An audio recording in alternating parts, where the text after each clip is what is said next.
We are Rogue Media Sports. Did you know Bridgestone developed a tire using 75% recycled and renewable materials? Making a difference today for future generations. That's what really matters. Bridgestone, solutions for your journey. Visit whatreallymatters.com to learn more. You haven't heard about the McCrispy yet? Well, then, you probably haven't heard the sweet silence after the first crispy bite either. Go try it for yourself to hear the best nut sound you've ever heard.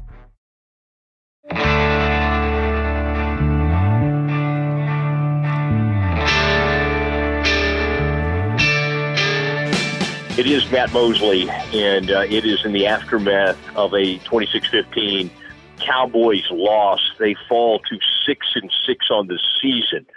Ed Werder out at the stadium today. You'll hear from Glenn Schmidt in a little bit. He was out at the stadium as well today. We're in all parts of the country. I happen to be in Florida for Thanksgiving, but boy, our focus tonight is on the Cowboys. And Ed, you were right there. You had a huge report before the game that got a ton of play, given the fact that Jerry. Your report basically was that a source had told you that Jerry and Steven had decided that Jason Garrett would at least coach the rest of this season. As you started to see this thing unfold, did you start to wonder if they would stick to that?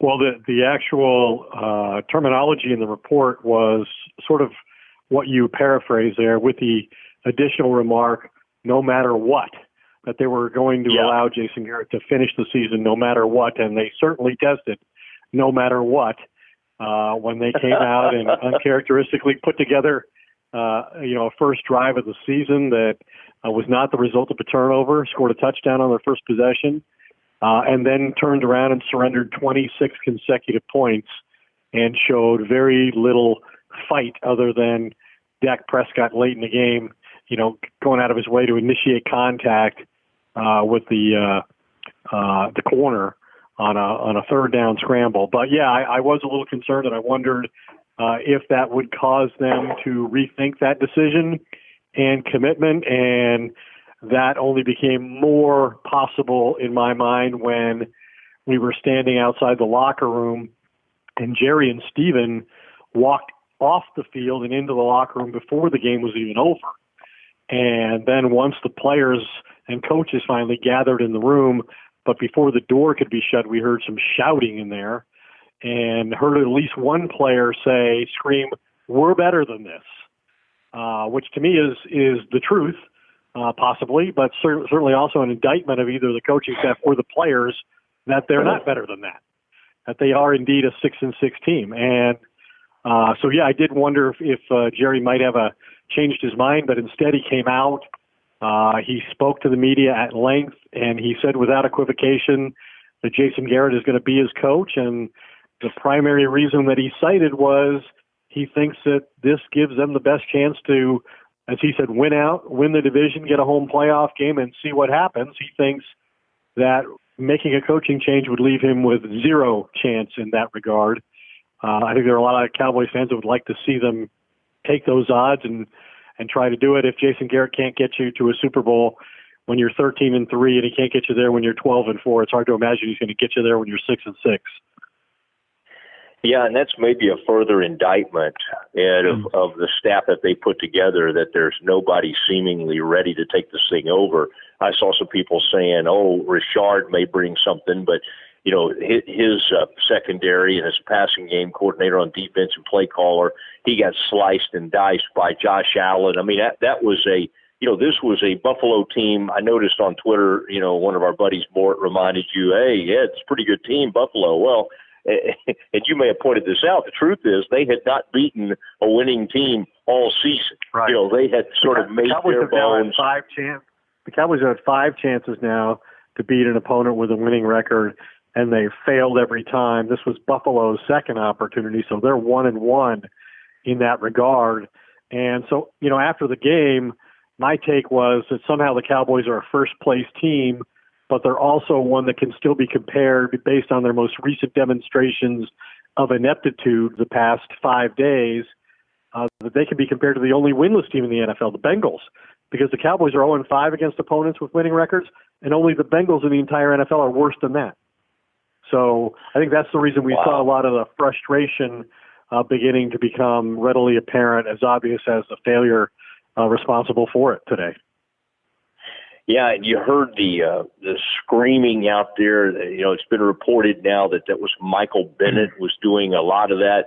And Ed, that's an interesting story in itself. The fact that Michael Bennett has only been around for 3 games, about 3 weeks since he's arrived on the scene, and now apparently he is the vocal leader. And I don't know if that's maybe you could look at it from the perspective of, he's been there, he's won a Super Bowl, maybe they'll follow him, but you could also say, hey, it's strange that a guy who just got here is the one being the voice of all of this. I don't, it's hard to know what to read into that. I don't know if it doesn't feel like it's, necessarily going to inspire the team, but it was seemingly a very emotional, and in looking at your tweets and then kind of listening to Jerry, as we'll let our folks listen to him. Boy, an emotional scene down there. Jerry with tears in his eyes. I mean, this is a rough time for the Cowboys, and I don't. Well, at some point, go ahead. Jerry, when he came out, did concede that he spoke to the players as a group as well, with the coaching staff in attendance. And Michael Bennett spoke. That does seem a bit odd. But Dak Prescott also spoke, and this is most definitely his team. And he said that the message was to sort of, remain together. He said that he would not want to be in this predicament because of the characters that they have in the locker room. He wouldn't want to be in this predicament with anybody else. And when somebody said, what makes you think that you're going to be able to come back from this? And he said, it's not a question of if, we will do this. And I thought it was interesting that 5 days ago when they lost in Foxborough in a, more competitive game, I guess, than this one was at home against a lesser opponent, although Buffalo was certainly the far superior team in the stadium today, that, Jerry basically is changing his tactics. He tried expressing his frustration, criticizing the coaching staff, sort of putting everyone on notice in a very obvious way after the game last weekend. Now, 5 days later, he comes out and he tries an approach at the opposite end of the spectrum, which was, he was conciliatory. He showed faith. He was, trying to demonstrate that this gives them their best chance of meeting their preseason goals. But ultimately, I think the fact he's not making a coaching change is a result of one thing and one thing only. They're in first place. As badly as they played, and no matter what happens between the Eagles and the Dolphins on Sunday, the Cowboys are going to go into Week 14 at Chicago next Thursday night, and they'll be guaranteed at least a share of first place. And so I think the fact that the Eagles have had just as woeful a season as the Cowboys have endured is really the only reason Jason Garrett can expect to be the head coach through the rest of the year. Teams just don't fire coaches when the teams are in first place. I think the last time it happened, based on a request I made to Elias, was 1951, involving two people none of us have ever heard of. Yeah, it even predates my appearance on this planet. So that's how long ago that was. So I really think that Jason Garrett can thank the Philadelphia Eagles for the fact that he's going to have his job for the rest of the season. To your point about the staff, they clearly don't have anyone that they feel is ready to take over, even in sort of a tryout basis. You could argue Chris Richard, and that's the name that's going to get mentioned because, he's prominent. He's interviewed for head coaching jobs with other teams. But, as you suggested, they've also gone 4 straight games here without a takeaway, the longest such streak they've had on defense in the last 3 years. So it's not like his side of the ball has been exactly dominant either. And I think the other thing, as far as the offense goes, they're in this very challenging stretch now where, last week they played the Patriots, who are the number 1 ranked scoring defense in the NFL, and they didn't score a touchdown against them. They scored 1 meaningful touchdown today against Buffalo. Buffalo's the number 3 scoring defense in the NFL, And the Bears, who they play a week from tonight, are the number 4 ranked scoring defense in the NFL. So this offense and this team are really going to be challenged going forward. Yeah, and Ed, you've been a voice that has said in the past, you finally sort of came around as we started to talk about Dak as a possible MVP candidate, and that seems like so long ago now. We're a couple of weeks removed from that. But this seemed to be a day when Zeke looked extremely effective early. You know, in the first quarter of the game, he had like 56 yards rushing. I mean, he really looked fast. He looked faster than he had in several weeks, maybe all season. And it's hard to get any sort of feel for how this team calls games. Now, I know when they got down, whatever it was, 20, they were down at some point 26-7, and they had to throw the ball. But at some point, there seems to be no rhythm or rhyme or reason to what they do, because today it seemed like, at least early in that game, the running game seemed to be there. Well, I spoke to a coach who's a play caller for another team in the NFL who have played the Buffalo Bills this year, and the thing he told me was that you really have to be determined to grind it out against Buffalo, that you can never, ever flinch against this team, and that this was a game that they had to allow Ezekiel Elliott to be the dominant figure on their offense, and it seemed like that's what they intended to do in the first quarter, because I think they threw him 2 balls, he had 8 rushes, and then in the second quarter he has 2 carries for no yards. And you're right about the lack of a rhythm. There's no predictability, and I think it all comes back to one thing. This team is a team that doesn't do anything particularly well. There isn't anything that they have that they take into a game knowing they can be effective doing. I think in previous years, they always felt almost without exception they could impose their will and run on people. And now that they become more of a pass-oriented offense, with Dak Prescott throwing, 49 passes today and ranking among the league leaders in that regard, I just don't think there's anything they feel to do well. And I think troubling for Prescott is, he had another game where he turned it over on consecutive possessions. This is a player who's always been risk-adverse, who believed in protecting the football, and that's not what we're seeing right now. And the Cowboys don't create turnovers, as we mentioned. So with the 2 turnovers that Dak Prescott had today, and really he had 3 because he fumbled on 4th down, and the Cowboys recovered it, but that was obviously meaningless that they recovered his fumble. But the Cowboys in these games against non-division opponents are -9 in turnover margin. Goodness, I mean, that's a remarkable number.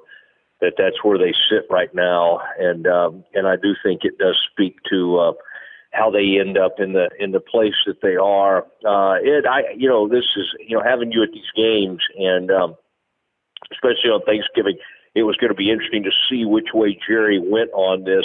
Let's let our folks take a listen. Ed Werder with the audio, and you'll hear him involved in some of this. But this is Jerry, a little different kind of Jerry, clinging to his man, Jason Garrett, in the aftermath of an embarrassing loss. There's really no other way to put it. The Bills, you could say, oh, great, they're a 9-3 football team, and you would be right. But the truth is, to lose at home on Thanksgiving, another really embarrassing loss by Jason Garrett. Here is Jerry Jones. Jerry, you've been very vocal in support of Jason over the years, and very harsh in criticism this week. Where do you stand now on the job security of Jason Garrett? Well, I'm saying here, I know Jason very well. I've had a wonderful opportunity to spend a football life with him, so I know him very well. And without a doubt, you've seen it, nobody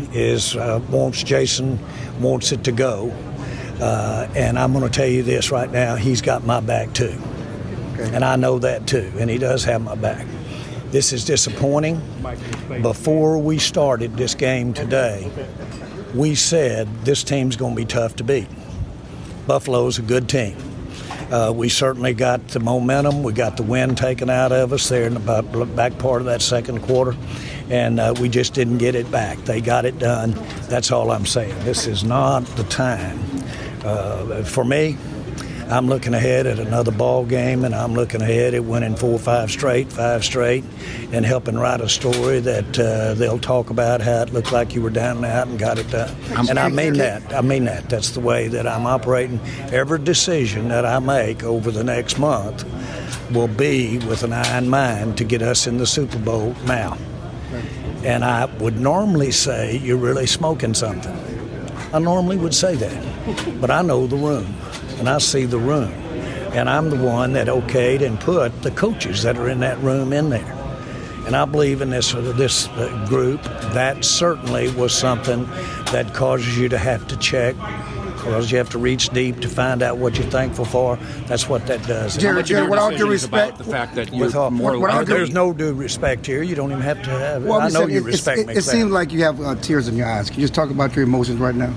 Well, I have it because I've been in a very emotional locker room with a lot of other guys that are emotional. Okay.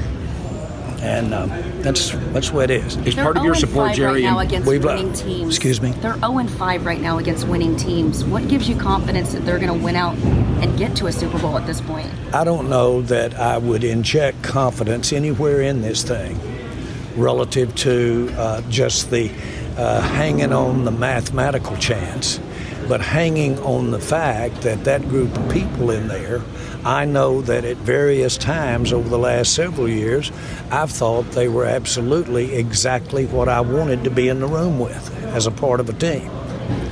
And so I'm based on that. Those names haven't changed. And we saw Cooper walk off today. I was worried about that knee. Would I have had the outcome that way and not been able to say his knee's all right? No. I'd rather have the outcome and his knee being all right, because we have still got a chance, and it's really because of the makeup of these guys. You can call that an indication of just how much I know. You talk about the makeup, though, but you called out the coaching staff, and they come out and go down 26-7 to the Bills at home. That didn't seem like they answered the bell with the makeup that you're talking about. If I had thought that calling somebody out or going in there and giving them a Newt Rockney talk would have made any difference as to how we execute and how we do, then I'd bottle that and sell it to a lot of different places. Okay, that's not the way this thing works. That's not how it works at all. The guys in there, I've been with Jason in a lot of ups and downs, and back before he was coaching. So I've been with these guys, been with many of those players in there. And so this is certainly a downer, but I'm a part of a room full of guys that are having downers in there. And this isn't being too salty. If I thought going out here and taking each one of them and butting my head against them with their helmet on and mine off would help matters, then I'd be doing that. What I'm doing is realistically saying, do these guys have a makeup that we can start right now and win these games one by one and get where we might want to go? I agree it's outside. Right. Okay. But if we do that and win it one by one, we've got a chance to be in the right side of the playoff column. How much of your belief is that you have a better chance of doing that with this coach than without him? What? In other words, fire Jason Garrett, you don't win more games. Oh, I wouldn't make a change and give us a chance to do what I want to dream about doing. I wouldn't do that for love nor money. It would give us zero chance if we didn't have him. So do you think it'd help or hurt to call him out publicly this week ahead of this game? Well, I sure didn't think it would hurt or help. I was talking about an assessment from my perspective. Now, I want to say this one more time. Everybody here knows that Jason and everybody out there wouldn't be out there had I not okayed it or did it. And so I really have earned the right to sit here and talk about what we didn't do, how we didn't do it, because we all know that it's a part of a critique of me. How do you assess this? But I will say this. We sure have. I've been told all my life adversity gives you an opportunity to really write a hell of a story about how to come back. We've given our chance the best foundation to turn around and have a great story that I've seen in a long time for us to turn this thing around and end up with some kind of plus. How do you assess their response today, though? I mean, to say that they didn't respond, whatever the reason, to a home game, a back against the wall situation today, losing by double digits to the Bills, and how do you assess that? Clarence, what I'm doing, because I have to deal within the framework of my computer and my experience. Okay. And so that the way that I'm reacting and the decisions I'll make, are based upon the way I've always handled things or the way I've evolved. And the way that I'm going to handle this is encourage everybody to basically look to the possibility of winning out and end up doing something that people will write about 30 years from now and being a part of that. I like that story tonight as I eat my turkey. Better than having to choke with it going down. Why does it sound like a fairy tale, though, more so than something realistic? Well, it's just that, but it was a fairy tale when I got to buy the Dallas Cowboys. It's been a fairy tale life for me, and so I have always dreamed out there on the edge. I really have, and I've been confused many times between my dreams and reality, but have surprised my own ass by finding out there was some real reality in what a lot of people thought I was dreaming about. What did you see in your players when the Bills were scoring 26 consecutive points? I assume, based on the decision you're making, that you didn't see any quitting. Well, I saw turnovers. I saw mistakes. The kinds of things that cause that. I saw a real momentum builder for the Bills and a deflator for us when we missed field goals right before the half. I saw us when we had great field position a couple of times and traded with them on who had the field position there, and we didn't come out on that. I saw all of that. When you come back out, it's so important that you, if you can, establish that momentum when you come back out for the second half. We didn't do it. They did it. And so we all know the technical reasons. We know the turnover. We know the ratio of turnovers. We didn't have any. I mean, we had them. They had them. Again, there's no lack of will anywhere here. There's no lack of will, and I haven't in any way implied there's a lack of will. The facts are that we had thought that this would be a great opportunity at home on Thanksgiving with the nation looking at it, for us a chance to look good against the Bills. And when we came out and made the first drive, I thought, well, okay, that's just like I thought about it. Obviously, the Bills had a lot more to say about it than that. They are a good team. We know they were a good team when they came in here. To their credit, Beasley showed us that he was a top player. We always thought he was a hell of a player. We just thought he cost too much. Jerry, is it fair to say that the decisions you made to put this team together going into the season, what you've been through with Jason, you feel it's best to ride that out through the remainder of this season, and that's why there won't be a coaching change before the season is done? Well, I'm just not going to make a coaching change. And all of the things that you talked about, plus maybe many more, would have to be in my thoughts for there not to be a coaching change. The real world is that it's not impossible that we could step out here and play a game that we improve from, and we've got a caliber of team that has a chance to do more than just not show up in the playoffs. If we could get to the playoffs and we could get it on our side of the ledger, get a home field game, which is what we're going to have to do to get there. In my mind. But regardless of the results moving forward this next month, you're sticking with Jason Garrett. Well, I'm going to do the same thing I've always done when I get a setback or get my butt kicked. And I'm going to get up in the morning and I'm going to look for ways, and I'm not going to panic. I'm going to look for ways to improve the situation. I'm still glad that when I get up in the morning, I can look for ways to help our team. One of them is not a coaching change. One of them is not reworking the offense or the defense. Those aren't alternatives for us to be ready to play over the next month and give us a chance to be what we want to be. But if we stay healthy and other contenders might not, and all of a sudden we start ginning and we start getting some turnovers, then those games will turn out differently. And I like our bet there. I do, even though we haven't played well the last 3 games. I like our bet, and I'll include, as I said, nobody's satisfied with how we played, even when we played Detroit. It's not taken away from anything, but we can play better. And if we can play better, we've still got the base health of this team, and we got the personnel that we can put out there, and we've got some coaches, generally coaches here, that I believe in. I believe in. It's not working the way they thought it'd work, or I thought it'd work, but I believe in these coaches, or they wouldn't be here to begin with. Jerry, did you speak to the team after the game? Yes, I did. And what did you say? But again, I'm not going to get into that. That's between us. Did you speak It sounded Coach like Jason they got pretty Garrett vocal personally? in there with some players were yelling. Did that surprise you at all? No, not at all. And everybody in there that had anything to say have earned the right to say it.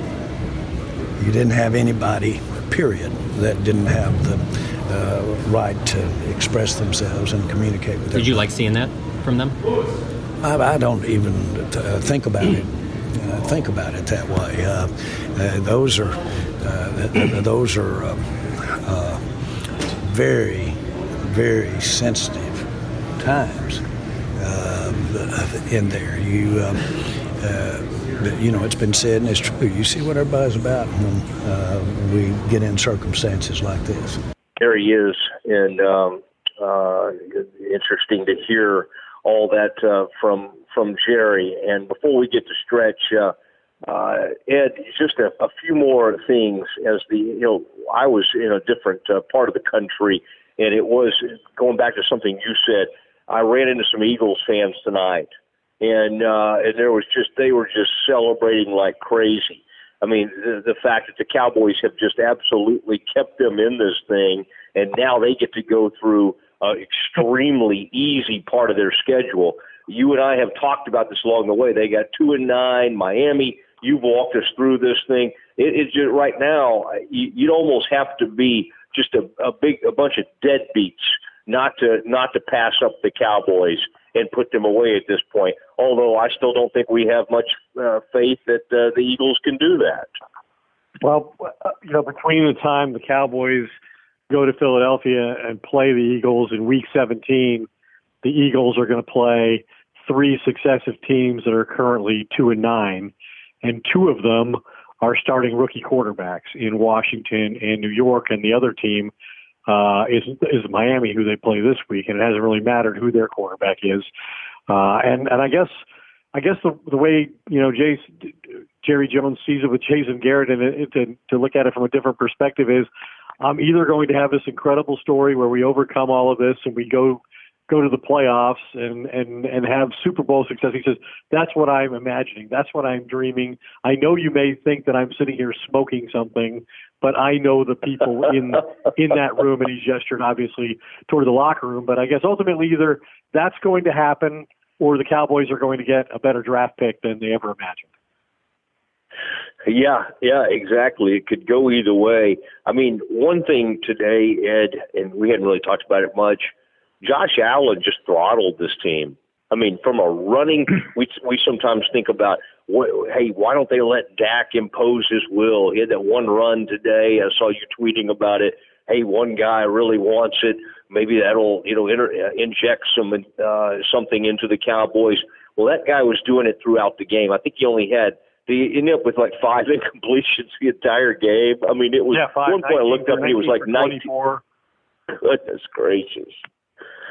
Yeah, I mean, I just thought he was so efficient, and of course they gave him time, and he just stood in there, and sometimes he was just so quiet.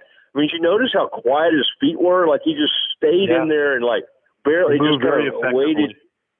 Oh my goodness! And then when he needed to run, he would run. A lot of people questioned when he was drafted because he played at Wyoming whether he would be successful in an NFL style of offense and whether he could complete a high enough percentage of his passes. But the people who believed in him and projected success for him in the NFL see him as kind of a Ben Roethlisberger type of player. And you mentioned his mobility and the fact he ran for a relatively uncontested touchdown today against the Cowboys late in the game. He's got more rushing touchdowns since he entered the league last year than any other quarterback in the NFL, even more than Lamar Jackson, who may well be the MVP for the Ravens at quarterback. And I think you would also be remiss. We would be remiss at the Doomsday Podcast if we didn't mention Cole Beasley. Cole Beasley, cast aside by huge day. Jerry saying after the game, "Hey, we knew he was a great football player. We just thought he was too expensive." Cole Beasley was trying to get more money than guys like Danny Amendola and thought he should get Julian Edelman type money, and the Cowboys just simply didn't see that. And I would say the Cowboys replaced him well with Randall Cobb. I would argue Cobb's a better, more versatile player, but Cole Beasley had 6 catches for 110 yards and a touchdown. He's the second former Cowboy player to record a 100-yard game in their first meeting with their former Cowboys teammates. The other was Andre Holmes, who also did it with the Raiders exactly 6 years ago, also on Thanksgiving Day. My goodness. Yeah, it is. He was really impressive. I love that. I mean, you got to admire that first touchdown to him where Allen's, rolling to his right, and he just throws that thing right back, just in perfect rhythm. And it is wild how quickly things can change in this league. I mean, you were doing, you're a week removed or a week and a half or 2 weeks removed from doing this awesome tattoo story on Dak, and he's talked about as being an MVP, and this guy is now. I mean, like Josh Allen just outclassed him today. He was the better quarterback on the field. He really was. It doesn't mean Dak's going to go on and have a poor career or anything like that, but it just shows you how quickly things can change in this league. Ed, before we get to Stretch, I did want to say thank you to Randy Hudson, the Hudson Financial Group. They've become such a huge part of what we do at Doomsday, and they're easy to find on Facebook. You just look them up, Hudson Financial Group. And one of the great things about it, Ed, they have they're an independently owned company. And so what Randy Hudson, former big-time lineman, offensive lineman at North Texas, can do, he can put you, he's not beholden to a certain company or a group. And so when you've got property casualty insurance, life insurance, all of that, you've got access to a bevy of different places. And that's an exciting thing. And Randy Hudson has been doing it for a lot of years. And the great thing about him, too, is once you kind of get in with them, then you can start expanding. And they'll help you with your investments, your estate planning, and so many of those things that are sort of complicated in life, they simplify, and they just do an incredible job. It is Randy Hudson and his staff at Hudson Financial Group, and we want to put you with Randy. And so just continue, reach out to Ed or I, and we'll get you with Randy, and he does an incredible job and has a great staff out there. Okay, it's time now to hear from Glenn Stretch-Smith, our former Cowboys scout and coach, and he weighs in on this, and boy, he has some very interesting things to say about this coaching staff. Here's Glenn Stretch-Smith. And Stretch, you attended this ball game. You and Ed Werder both there and witnessing in person. Let's start from the beginning. I mean, it looked like a great start for the Cowboys. It looked like they were going to come out. They marched right down the field and score. At that point, Stretch, I mean, you had to be feeling like, okay, maybe some of Jerry's fire and brimstone took hold a little bit, but it certainly didn't hold up. Yeah, and the thing that really bothers me is, Zeke got the ball 8 times for, I believe, 56 yards in the first quarter. He got the ball 4 times the entire remainder of the game. I get it. You got the fourth quarter where you're way behind, but you were running the football and ran right down the field and scored. I mean, at some point, guys, I'm not the guy who likes to point fingers at coaches. Coaches don't make plays, but at some point, it is the coaching. It is the inexperience of the offensive line coach. It's the inexperience of the coordinator. It's the inexperience of the tight end coach, the quarterback coach. I mean, to me, it reeks of inexperience with what's going on. Also, from the special teams standpoint, second-year coordinator on the special teams, it really is starting to be one of those situations that it's magnified. I mean, I don't know how many times Kellen Moore, he's in 11 personnel 85% of the time. Well, you put another tight end in the game, wham, one of those defensive ends, put a fullback in the game, run ISO. I mean, at some point, guys, we're going to have to say it's coaching here that is becoming magnified, and it's becoming more magnified week after week after week. And again, you won't hear me say this very often because the players make the plays. But you know what? Right now, this inexperienced coaching staff is getting exposed.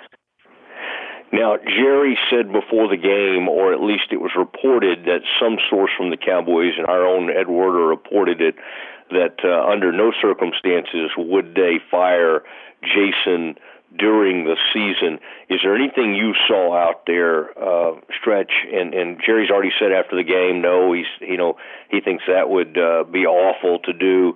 But did you see anything that makes you think Jerry might change his mind and make some changes? Is there anything you could do coaching-wise in the middle of a season when you're 6-6, or are you just kind of stuck? Well, I don't think there is anything you can do, Matt. I really don't. I mean, there's not anybody on the staff that you could say has extensive head coaching experience. Yes, Marinelli is 1 year. I believe they went over when he was in Detroit. I mean, there's not anybody on a very inexperienced staff that you could turn to. You can't bring anybody else in here. So it really is one of those situations where you're going to have to ride this situation out. And I think it's, I've never been for firing Jason Garrett. I really haven't. But when I looked today, I saw a tired, defeated, whipped football team. And I mean whipped, physically got an ass whipping. And I'm too old to sit here and say butt, bottom, or Bobo. They got their ass whipped. And that's how, you know what, hopefully Jason can rally these guys. But again, a very tired football team. That's how they looked. And I don't know how to say it any different than that. It really is one of those situations where you just shake your head and say, goodness. I mean, the offensive line playing high. I mean, just standing up. Defensive wise, schematically, what they're doing, how they're. I mean, the lack of ability to cover Cole Beasley. It's 2nd and 20. And they let him run an inside dig for 19 yards. I mean, kind of stuff that to me is unheard of. And so I think the shine is off of this offensive coordinator, and I certainly think the shine is off of the off the secondary coach and the guy that, quite frankly, is calling the plays on that side of the ball. But I don't believe there's anybody, Matt, that you could go to and say, hey, you know what, we need a different voice in the room. There's not that person on this staff. All right, Stretch, what do you think can be done? You said what this is, and you're not typically one to go after the coaches, but you certainly brought it up here. Is there anything Jerry can do? He's saying he's not going to make a change with Jason Garrett, and that would put them in a really bad spot. Is there anything he could do? He fired the O-line coach last year. Yeah, no, you don't have. There's not any experience, Matt. There's nobody to go to. I mean, with the way this staff has been set up, you can't. There's nothing you can do. I mean, it really is. It's such an inexperienced coaching staff that there is nothing. I just don't. I mean, Marinelli's the only guy with head coaching experience, and I believe he went over 16. So I don't think you can. I just don't see that happening right now, and it's unfortunate because there's just not anybody that's experienced enough that could go be that guy. So you're kind of you're kind of stuck with what you got. And again, I'm not one for, you've never heard me come out and say, hey, I'm ready to fire Jason Garrett, or, I'm ready to get rid of this entire staff. But right now, it's ugly, guys. I mean, there's no other way to put it. And they have been out-coached. They're getting out-coached. And I don't know how you can get this thing back on track, the way that this sits right now. Cowboys lose 26-15 to Buffalo Bills. Talking to Stretch, part of our Stretch Plays segment. All right, let's look at this other quarterback, Josh Allen, comes in here and throttles the Cowboys. I think he only had 5 incompletions, played beautifully, ran the ball, ran it in, had that unbelievable first down where he picked up a fumble and then just kind of ran over a couple of people from the Cowboys to get the first down, showed a ton of effort. On the other end, rough day for Dak, threw for a lot of yards, but a lot of those were empty numbers. What would you say about Dak's performance, given the fact he really could have had even more interceptions? One was negated because of a penalty, and he had some really poor throws in this game. Yeah. The throw that really stands out is the fourth down throw. I mean, he didn't throw the swing out there and hit. He wasn't able to hit Zeke on that route. But the other thing that I really noticed, guys, was the ball coming out late. I mean, on some of those comeback routes, it like the ball sat in the air forever. He didn't get 3, take the big 3 with a hitch and let it come out natural. Now I'm starting to think he looks uncomfortable, not setting his feet. There were some inside throws that he just is not making. And so all the way around, we talked about this, and normally, I go in and we grade, Matt, every position every week, but I think you had it was such a poor game all the way around. I mean, really, there were some selected players that made a few plays for you. I thought Sean Lee played okay. I thought Covington played okay on the defensive side of the ball. The offensive line did not protect well. I mean, to me, Jason Witten, he just doesn't have that zip, that ability to separate in those tight situations.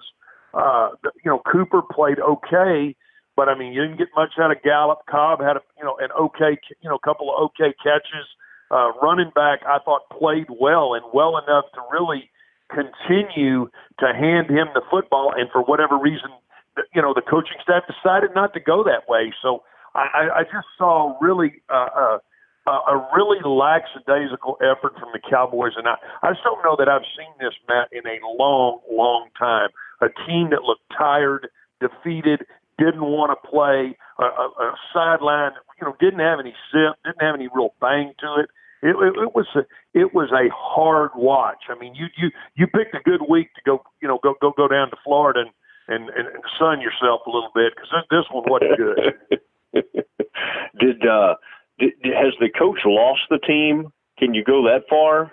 Well, I don't. It's hard for me to say. I mean, I don't. I really like to watch the game. I don't like to get too close to it. That's why, I'm not a guy that goes to practice, because they don't really show you what's going on at practice. I don't go down in the locker room afterwards and see guys that kind of get frustrated and that kind of thing. I just, I don't think I don't know that he's lost the team, but it really concerns me that they didn't come out and play with a more sense of urgency, play with a little fire under them, because quite frankly, it really is. Even after this loss, it's all in front of them. If they can figure out a way to win a couple of these games and beat Philadelphia, as crazy as it sounds, I mean, they could still be in the running to win the NFC East. So it's crazy, but I just, at this point, you're kind of handcuffed all the way around, and I think Jason's got it. You got to hope that he can rally the troops and try to get something done here, because it was ugly today. I mean, it was just a bad effort all the way around, and when I say bad effort, guys, I'm telling you, Alpha to Omega, I could not give you a winning grade on anybody on this football team. And again, even they got beaten special teams. I mean, I don't know if you could see it on TV or not, but Matt, the field goal, at the end of the half was tipped. And you know, I can't believe that they can't clean up whatever these issues are from if nothing else, clean up your special teams. And you know that it was ugly again. So I mean, outcoached, outplayed, a tired football team. I mean, hell, it really is. If you're a Cowboys fan, this was embarrassing. That's the only way to put it. Under Tom Landry over Thanksgiving, I think over the years, something like 11-4-1, and under Jason Garrett now, I believe it's 4-6. The record falls to on Thanksgiving with Jason Garrett as the head coach. Stretch, one area that you've been highly critical of, the secondary. The Bills obviously had some success both throwing the ball to the running backs, and then Cole Beasley, former Cowboy, has a breakout type game. Was that a combination of people who were victimized on that? I mean, was that just Beasley finding some open spots in what the Cowboys were doing, or did you see anybody specifically getting beat on a lot of those plays? Well, yeah, he did. He beat up. I mean, he beat up on Jordan Lewis. I mean, you know, I've been championing Jordan Lewis and really, you know, wanting to see him play more. And quite frankly, today we saw why he didn't play more. The thing that frustrated me more than anything was on his first TD catch. I mean, Xavier Woods has got the middle of the field closed. He sees Beasley run kind of a little option dig route, and literally he is standing flat-footed, never gets off the mark to even touch him as Beasley kind of jogs in the end zone. I mean, again, when Jeff Heath is not in there, this secondary stinks. There's no other way to put it. I mean, Awuzie, you know, Jones got called on a big PI. It really is.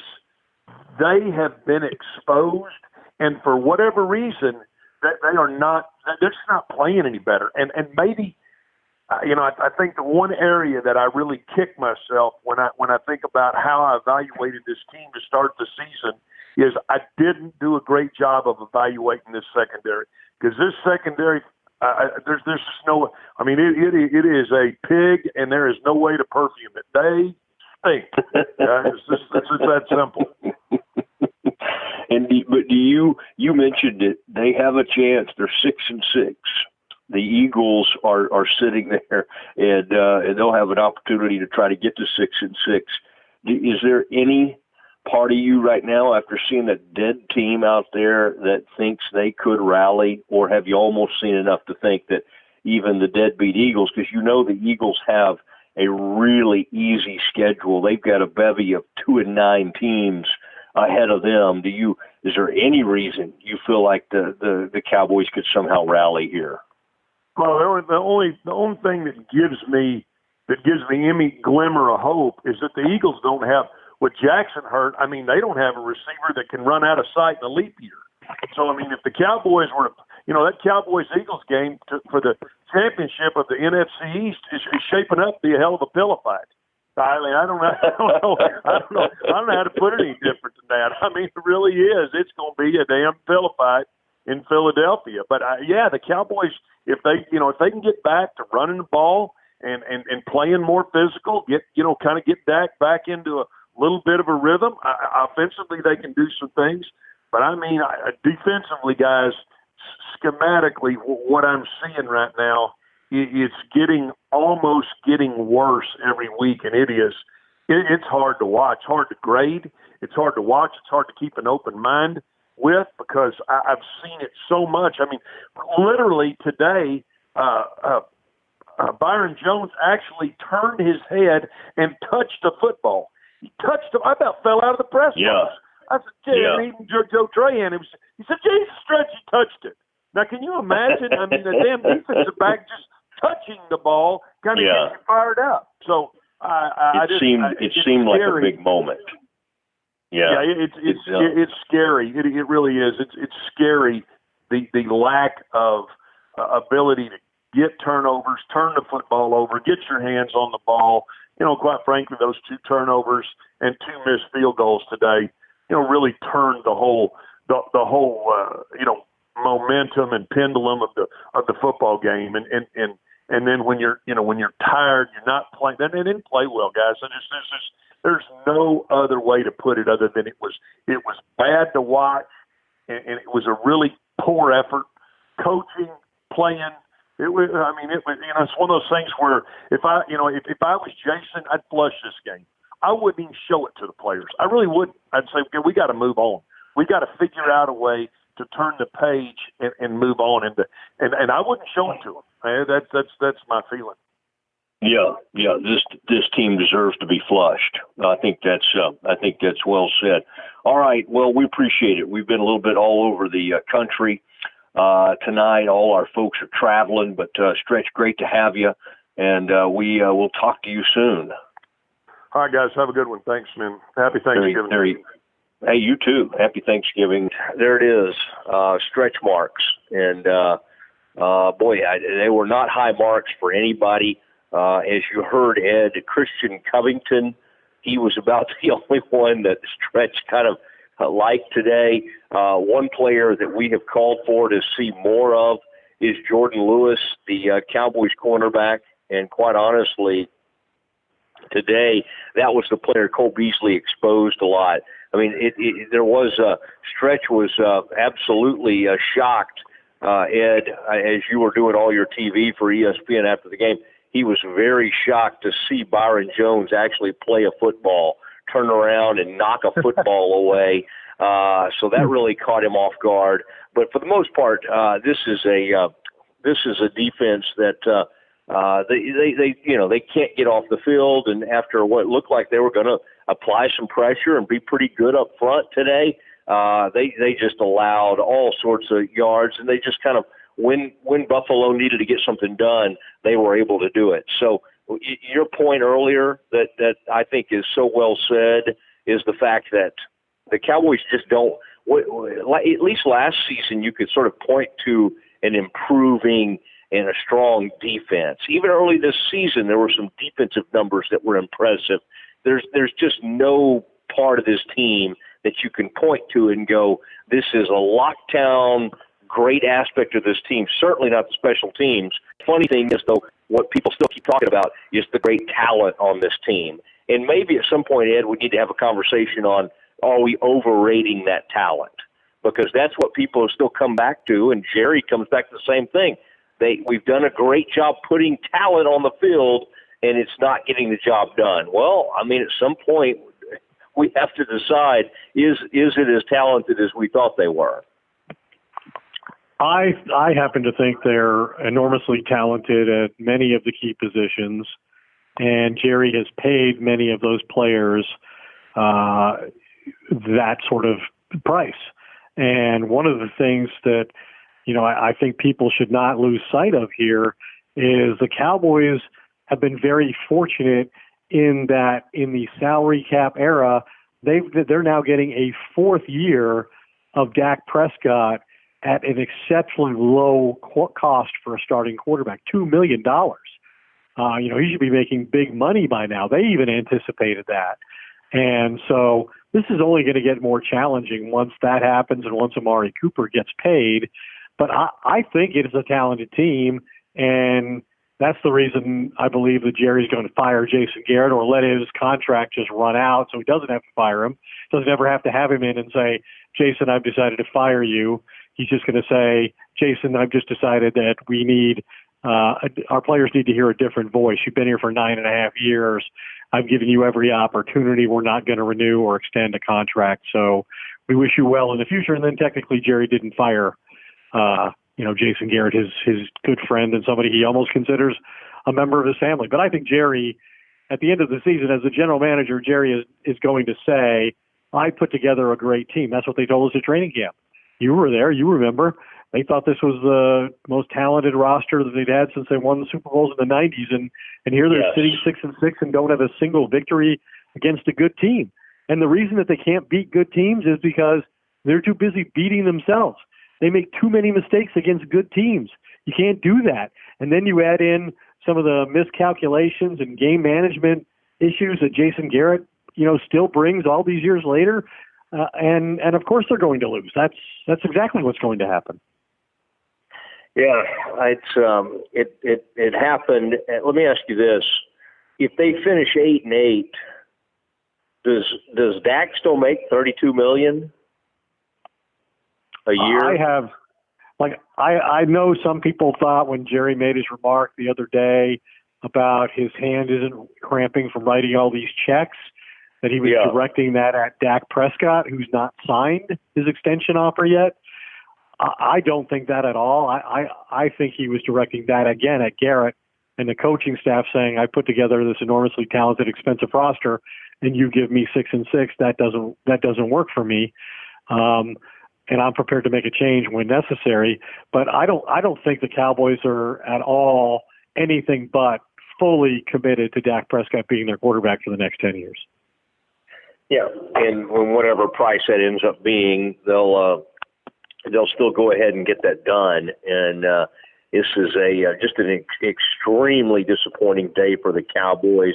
Ed, I'm just so happy that you're home. You had a lot of stuff going on at the stadium after the game. Then you get home, you do the Doomsday Podcast. This has been I would call this a good day of work. What I'd like to do now is kind of send you on a trip to Colorado to be with the rest of your family. And I just feel like that I owe that to you. And I hope I hope we can find Colorado under all that snow. Are you going to be able to get out tomorrow? I hope you will. Well, it's not up to me. I'll be at the airport with my bags and my wife, and then the rest is up to somebody else. But hopefully when we're airborne and we get over a big, giant rectangular shape out there, we can look down and figure out where Colorado is underneath that blanket of snow.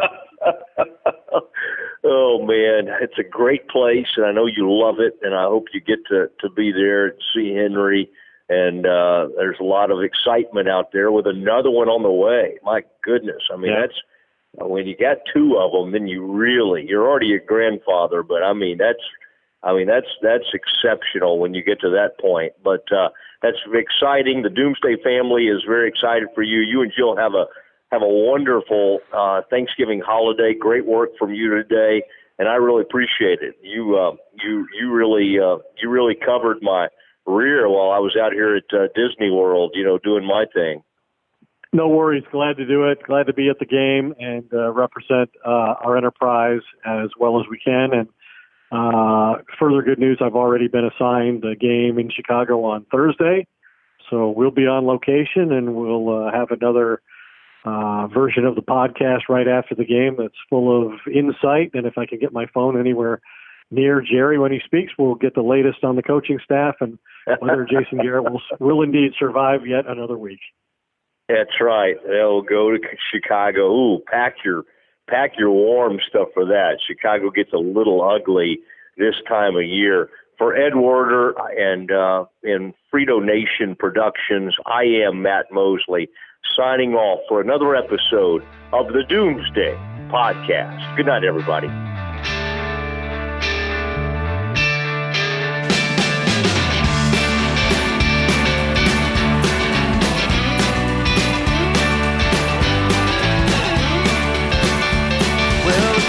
Lights are shining, stockings have been hung. You're praying for your daughter, lighting candles for your son. They're living in the city now, you don't see them anymore. This year will not be like the ones before. While no one knows what tomorrow may bring, Bridgestone is working toward a more positive outlook. With innovations like developing a tire using 75% recycled and renewable materials. It's just one of the many ways Bridgestone is making a difference today, for generations to come. Because that's what really matters. Bridgestone, solutions for your journey. Visit whatreallymatters.com to learn more. You haven't heard about the McCrispy yet? Well, then, you probably haven't heard the sweet silence after the first crispy bite either. Go try it for yourself to hear the best nut sound you've ever heard.